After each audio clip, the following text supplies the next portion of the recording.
everyone. Welcome to Roshnisfoodnlife. എന്തൊക്കെയുണ്ട് വിശേഷങ്ങളൊക്കെ? സുഖമായിട്ടിരിക്കുകയല്ലേ എല്ലാവരും? അപ്പോൾ ഇവിടെ ഞങ്ങൾ സുഖമായിട്ടിരിക്കുകയാണ്. അപ്പോൾ നമ്മുടെ മൂന്നാമത്തെ എപ്പിസോഡിൽ നമ്മൾ ഇന്ന് ചെയ്യാൻ പോകുന്നത് മറ്റൊന്നുമല്ല എഗ് കട്ട്ലേറ്റ് ആണ് കേട്ടോ. കുറച്ച് വെറൈറ്റി രീതിയിലാണ് നമ്മൾ എഗ് കട്ട്ലേറ്റ് തയ്യാറാക്കി എടുക്കാൻ പോകുന്നത്. കുറച്ച് ഗ്രേറ്റ് ചെയ്തിട്ടൊക്കെയാണ് നമ്മളിന്ന് ചെയ്യാൻ പോകുന്നത് കേട്ടോ. അപ്പോൾ നമുക്ക് സമയം ഒട്ടും കളയാതെ നോക്കാം എങ്ങനെയാണ് നമ്മുടെ അടിപൊളി എഗ് കട്ട്ലേറ്റ് തയ്യാറാക്കി എടുക്കുന്നതെന്ന്.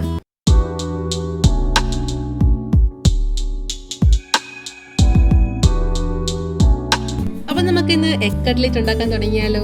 അപ്പോൾ ആദ്യം തന്നെ ഉള്ളിയൊക്കെ നമുക്കൊന്ന് സെറ്റാക്കി എടുക്കാം. അതുപോലെ തന്നെ പൊട്ടറ്റോ ഞാനിവിടെ ബോയിൽ ചെയ്ത് മാഷ് ചെയ്ത് വെച്ചിട്ടുണ്ട്. അപ്പോൾ നമുക്ക് ഉള്ളിയൊക്കെ ഒന്ന് വഴച്ചെടുക്കണം. അതിനായിട്ട് ഞാനൊരു പാൻ ഗ്യാസ് സ്റ്റൗവിൽ വെച്ചിട്ടുണ്ട്. അതിലേക്ക് ഞാനൊരു 2 ടേബിൾ സ്പൂൺ നമ്മുടെ ഓയിൽ ആഡ് ചെയ്ത് കൊടുക്കുന്നുണ്ട്. അപ്പോൾ നമ്മുടെ ഓയിൽ ഒന്ന് ചൂടായി വരട്ടെ. അതിലേക്ക് നമുക്ക് സവാള ചേർത്ത് കൊടുക്കാം. അപ്പോൾ നമ്മൾ സവാള ചേർത്ത് കഴിഞ്ഞിട്ട് ചേർക്കാനുള്ളത് നമ്മുടെ ഇഞ്ചിയും വെളുത്തുള്ളിയും പച്ചമുളകുമാണ്. ഇത് മൂന്നും നമ്മുടെ കട്ട്ലേറ്റിന് മസ്റ്റാണ് കേട്ടോ. അതുകൊണ്ടാണ് ഇപ്പോൾ നമ്മൾ എല്ലാത്തിലും സെയിം ഇത് ഉള്ളി ഇഞ്ചിയും വെളുത്തുള്ളി എന്നൊക്കെ പറയുന്നത് കട്ട്ലേറ്റ്സിലൊക്കെ മെയിൻ ഒരു ഐറ്റമാണ്. അപ്പോൾ നമുക്ക് ഇഞ്ചിയും വെളുത്തുള്ളിയും അതുപോലെ പച്ചമുളകും ചേർത്ത് കൊടുക്കാം. പച്ചമുളക് നിങ്ങളുടെ എരിവിനനുസരിച്ച് ചേർത്ത് കൊടുക്കാം. അപ്പോൾ നേരത്തെ ഞാൻ പറഞ്ഞിട്ടുണ്ട് നിങ്ങളുടെ എരിവിനനുസരിച്ച് ചേർത്ത് കൊടുക്കാം. അപ്പോൾ ഞാനിവിടെ ഒരു പച്ചമുളക് ചേർക്കുന്നുണ്ട്. ഇനി നമുക്കിതിലേക്ക് ഇഞ്ചി ചേർത്ത് കൊടുക്കാം. ഇഞ്ചി എന്ന് പറയുമ്പോൾ ചെറിയ കഷ്ണം ഇഞ്ചി അരിഞ്ഞ് ചേർത്താൽ മതി കേട്ടോ. ഇനി നമുക്ക് ചേർക്കാനുള്ളത് വെളുത്തുള്ളിയാണ്. അപ്പോൾ വെളുത്തുള്ളി ഒരു 3-4 അല്ലി വെളുത്തുള്ളി ഞാൻ എടുത്തിട്ടുണ്ട്. അതുകൂടെ നമുക്ക് ആഡ് ചെയ്ത് കൊടുക്കാം. ഇനി നമുക്ക് ഉള്ളിയും ഇഞ്ചിയും വെളുത്തുള്ളിയും അതുപോലെ തന്നെ പച്ചമുളകും ചേർത്ത് നന്നായിട്ടൊന്ന് വഴച്ചെടുക്കാം. ഒരുപാട് അങ്ങ് വഴച്ചെടുക്കുമല്ല, എന്നാൽ ഉള്ളിയൊക്കെ നന്നായിട്ടൊന്ന് വഴന്ന് കിട്ടുന്ന രീതിയിൽ നമുക്കൊന്ന് വഴച്ചെടുക്കാം.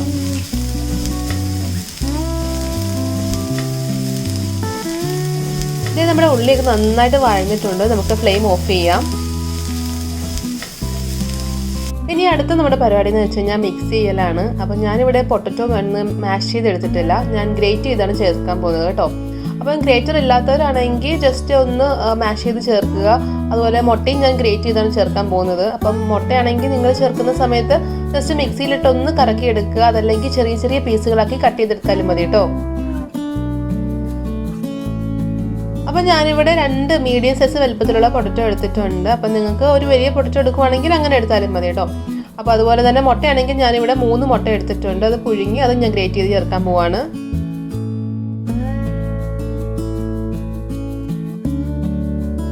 നമ്മുടെ പൊട്ടറ്റോയും അതുപോലെ മുട്ടയും ഞാൻ ഗ്രേറ്റ് ചെയ്ത് ചേർത്തിട്ടുണ്ട്. ഇനി നമുക്ക് നമ്മൾ തയ്യാറാക്കി വെച്ചിട്ടുള്ള ഉള്ളിയും ഇഞ്ചിയും വെളുത്തുള്ളിയും പച്ചമുളകും കൂടെ നമ്മൾ മിക്സ് ചെയ്ത് വെച്ചിട്ടില്ലേ, അതുകൂടെ നമുക്ക് ആഡ് ചെയ്ത് കൊടുക്കാം.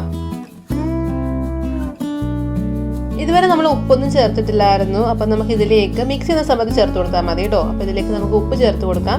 ആവശ്യത്തിന് ഉപ്പ് ചേർത്ത് കൊടുക്കാം നമുക്ക്. അടുത്തതായി നമുക്ക് വേണ്ടത് കുരുമുളക് പൊടിയാണ്. അപ്പം നമുക്കൊരു 1/2 ടീസ്പൂൺ കുരുമുളക് പൊടി ചേർത്ത് കൊടുക്കാം.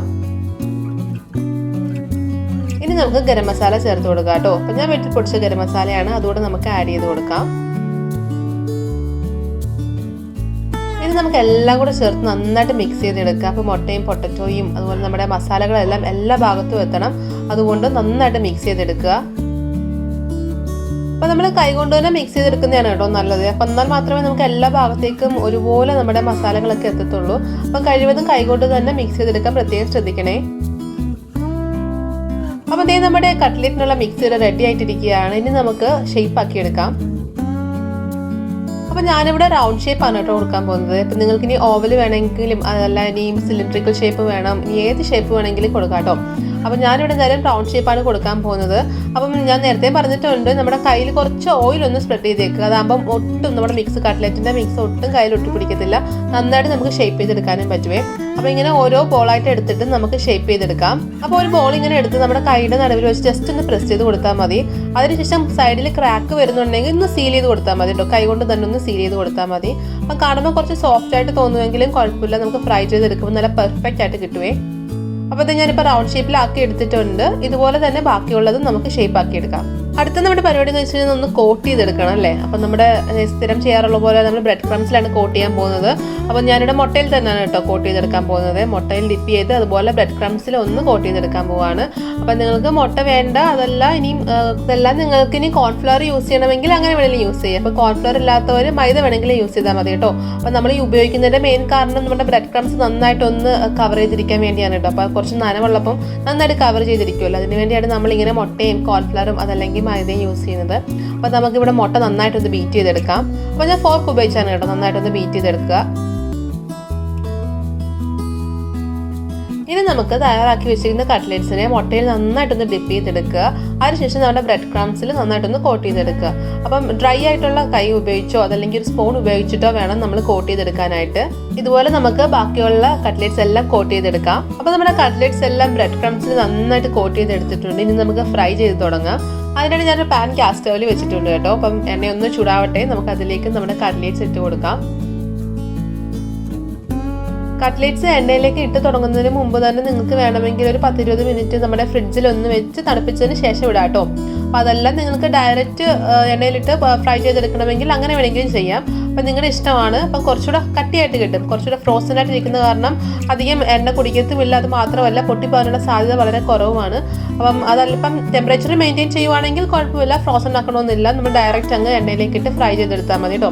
അപ്പോൾ ഞാൻ എന്തായാലും ഫ്രോസൺ ചെയ്യുന്നില്ല, ഡയറക്റ്റ് എണ്ണയിലേക്ക് ഇട്ട് തന്നെ ഫ്രൈ ചെയ്തെടുക്കാൻ പോവാണ്. അപ്പോൾ നമ്മുടെ എണ്ണ നന്നായിട്ട് ചൂടായിട്ടുണ്ട്. അതിലേക്ക് നമുക്ക് കട്ട്ലേറ്റ്സ് ഓരോന്നോരോന്നായിട്ട് ഇട്ട് കൊടുക്കാം. നമുക്ക് തിരിച്ചു മറിച്ചിട്ട് നന്നായിട്ട് ക്രിസ്പി ആക്കി എടുക്കാം നമ്മുടെ കട്ട്ലേറ്റ്സിനെ. അപ്പം ഒരുപാട് കരിഞ്ഞു പോകാതിരിക്കാൻ ശ്രദ്ധിക്കണം കേട്ടോ. അപ്പോൾ ജസ്റ്റ് അങ്ങോട്ടും ഇങ്ങോട്ടും തിരിച്ചിട്ട് നല്ല ക്രിസ്പി ആക്കി എടുത്താൽ മതിയേ. ഇത് നമ്മുടെ കട്ട്ലേറ്റ്സ് ഒക്കെ നന്നായിട്ട് മൊരിഞ്ഞ് വന്നിട്ടുണ്ട്. നമുക്ക് എണ്ണയിൽ നിന്ന് കോരി മാറ്റാം. ഇതുപോലെ നമുക്ക് ബാക്കിയുള്ള കട്ട്ലേറ്റ്സ് എല്ലാം ഫ്രൈ ചെയ്തെടുക്കാമേ.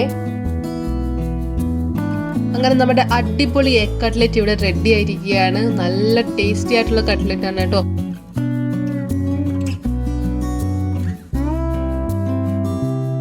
എങ്ങനെയുണ്ടായിരുന്നു നമ്മുടെ എഗ് കട്ട്ലേറ്റ്? നല്ല സൂപ്പർ ആയിട്ടില്ലേ? നല്ല ക്രിസ്പി ആൻഡ് സൂപ്പർ ആയിട്ടുള്ള എഗ് കട്ട്ലേറ്റ് ആണ്. അപ്പൊ എല്ലാവരും റെഡിയാക്കി നോക്കണം കേട്ടോ. കുട്ടികൾക്കൊക്കെ ഭയങ്കര ഇഷ്ടമാവും. അപ്പൊ അധികം മസാലാസ് ഒന്നും ഇല്ലാത്തതുകൊണ്ട് തന്നെ അപ്പൊ നല്ലൊരു ടേസ്റ്റ് ആണ് കേട്ടോ. അപ്പോൾ നിങ്ങൾക്ക് വേണമെങ്കിൽ ചാറ്റ് മസാലാസ് ഒക്കെ ആഡ് ചെയ്യാം. അപ്പോൾ ചാറ്റ് മസാലാസ്, ഇപ്പം ജീരകം അങ്ങനെയൊക്കെ ചെയ്യുന്നവരുണ്ട്. അപ്പോൾ അത് മാത്രമല്ല നമ്മുടെ ഇന്ത്യയുടെ പല ഭാഗത്തും പല രീതിയിലാണ് കട്ട്ലേറ്റ് ചെയ്യുന്നത്. അവരുടേതായ മസാലകളൊക്കെ ആഡ് ചെയ്തിട്ടാണ് കേട്ടോ. അപ്പം നമ്മളിപ്പോൾ ഗരം മസാലാസ് ആണല്ലോ കൂടുതൽ ആഡ് ചെയ്യുന്നത്. കുറച്ചുകൂടി നോർത്തിലോട്ടൊക്കെ പോയി കഴിഞ്ഞാൽ അവർ ചാറ്റ് മസാലാസ് ഒക്കെ ആഡ് ചെയ്യും. അതുപോലെ തന്നെ നമ്മുടെ കൊറിയാൻഡോ, നമ്മുടെ മല്ലിയിലയൊക്കെ ആഡ് ചെയ്തിട്ടാണ് അവർ ഉണ്ടാക്കാറുള്ളത്. അപ്പം മല്ലിയില താല്പര്യമുള്ളവർക്കും അങ്ങനെ ചാറ്റ് മസാലയുടെ ഫ്ലേവേഴ്സ് ഒക്കെ ആഗ്രഹമുള്ളവർക്ക് അല്ലെങ്കിൽ താല്പര്യമുള്ളവർക്ക് ആഡ് ചെയ്യുന്നതാണ്. പക്ഷെ നമുക്ക് കൂടുതൽ ആ ഗരം മസാലയുടെ ഒരു ഫീലും ആ കുരുമുളകിൻ്റെ ഒരു ഫീലും ഒക്കെ വരുമ്പോഴാണല്ലോ നമുക്ക് ആ കട്ട്ലേറ്റ് ശരിക്കും ഇങ്ങോട്ട് ഇഷ്ടപ്പെടുന്നത്. അപ്പം അതുകൊണ്ട് തന്നെ അത് രണ്ടും മാത്രമേ നമ്മൾ ചേർത്തിട്ടുള്ളൂ. അപ്പം കൊടിയേരി ഒത്തിരി ഇല്ലാത്തതുകൊണ്ട് കുട്ടികൾക്കൊക്കെ ഭയങ്കര ഇഷ്ടമാവും. പ്രത്യേകിച്ച് മുട്ടയും പൊട്ടറ്റോയും കൂടെ നല്ലൊരു കോമ്പിനേഷനാണ് കേട്ടോ. അപ്പോൾ എല്ലാവരും ട്രൈ ചെയ്ത് നോക്കുക. ട്രൈ ചെയ്ത് നോക്കിയിട്ട് നിങ്ങളുടെ അഭിപ്രായങ്ങളൊക്കെ കമന്റ് ബോക്സിൽ ഇടാൻ ആരും മറക്കരുത്. ഇതുപോലത്തെ നല്ല നല്ല കട്ട്ലേറ്റ്സിന്റെ റെസിപ്പീസുമായിട്ട് നമുക്ക് അടുത്ത എപ്പിസോഡിൽ കാണാം. അതുവരെ ബൈ, ടേക്ക് കെയർ. രുചിയുടെ വർണ്ണങ്ങൾ നിങ്ങളുടെ മനസ്സ് നിറയ്ക്കട്ടെ. സ്നേഹത്തോടെ റോഷ്നീസ് ഫുഡ് ആൻഡ് ലൈഫ്.